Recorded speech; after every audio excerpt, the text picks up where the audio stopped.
Une Coupe d'Europe de montgolfière, ça s'organise tout d'abord à inviter les meilleurs pilotes de l'Europe à venir à un événement comme le nôtre.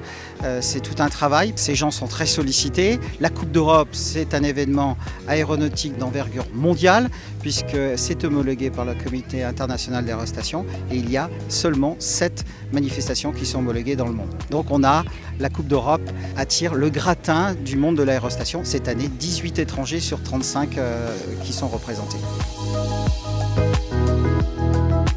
La communauté de communes Hauts-de-Saintonge nous soutient, mais surtout a un projet de vouloir mettre en avant ces sites, dont l'aérodrome Hauts-de-Saintonge de Jonzac. Alors pour cette étape de la Coupe d'Europe de montgolfière, on a mis en place des activités pour pouvoir organiser toute la journée en attendant la soirée où il y aura les envols des montgolfières, avec le musée de l'aéronaval qui présente des modèles de skison sur le musée à Rochefort, un très beau musée très intéressant, suivi par des passionnés de l'aviation. On a des simulateurs avec 2 simulateurs qui viennent de La Rochelle et notre simulateur, puisqu'on en a un à Jonzac, qui nous permet de faire des débuts de formation pour les jeunes pilotes. On a aussi une exposition sur Antoine de Saint-Exupéry qui donne beaucoup d'explications à tous les jeunes. Notre aéroclub, c'est une association avec des bénévoles. On a 70 membres, dont une cinquantaine de pilotes et élèves pilotes. On fait de la formation avec une école agréée par la DGAC, la Direction Générale de l'Aviation Civile.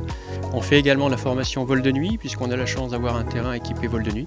Donc on a aussi notre stand à l'aéroclub, où on donne des explications sur notre activité, et également le brevet d'initiation aéronautique que l'on fait avec les membres du club au lycée de Jonzac.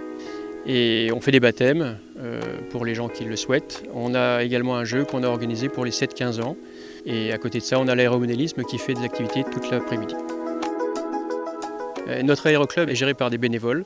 On est des passionnés, on a appris à voler et on partage ce plaisir avec tous ceux qui veulent pour faire des baptêmes ou des tours d'avion avec beaucoup de plaisir. On a un très fort appui de la communauté de communes de Hauts-de-Saintonge avec des hangars où on peut y mettre nos avions gratuitement. Donc on a un appui vraiment très fort et chaque fois qu'il y a des activités, on a toujours le soutien de la communauté de communes pour tout ce qu'on peut faire autour de l'aéronautique. Une journée comme aujourd'hui nous permet de présenter notre passion. Notre club qui existe depuis 8 ans et qui compte 33 adhérents vous présente aujourd'hui, lors de la Coupe d'Europe de montgolfière, différents types de vols, d'aéromodélisme, des avions, des hélicoptères, du planeur et du remorquage planeur.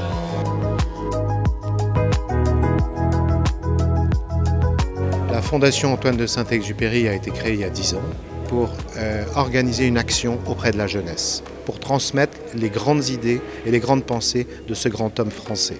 La Coupe d'Europe des montgolfières, ça fait partie de la grande famille de l'air. Et cette grande famille de l'air a la joie de partager avec tout le monde ici, au cœur de cette vallée qui est unique. Elle a été baptisée par la famille et cette vallée, elle s'appelle la vallée du Petit Prince. Et c'est pour ça que nous sommes présents ici, pour faire gagner les enfants des baptêmes de l'air en cadeau sous forme de questions, etc. etc. Voilà. L'avenir de la montgolfière, c'est un tout petit peu compliqué. Mais en tout cas, ce que l'on sait, il y a très peu de compétitions en France. Il y a le championnat de France et la Coupe d'Europe. Il faut continuer à renouveler et à relever le niveau français par rapport à ce niveau international. Donc la Coupe d'Europe a un avenir et bien évidemment un avenir avec la communauté de communes Hauts-de-Saintonge.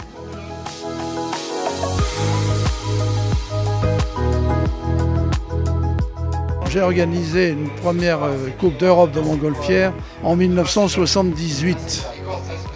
Jonzac et la Haute-Saintonge sont un lieu très aéronautique. Moi, j'ai eu le bonheur d'apprendre à piloter sur un avion légendaire, le Stamp, à cet endroit, où Saint-Exupéry s'est posé en 1940, 17 juin. C'est un lieu qui a une longue histoire. Et partager cet instant avec la foule qui est là, c'est un grand moment de bonheur. Voilà donc ce qu'on fait ici. On essaie de faire rêver toujours, on rêve avec les gens et c'est plutôt réussi aujourd'hui.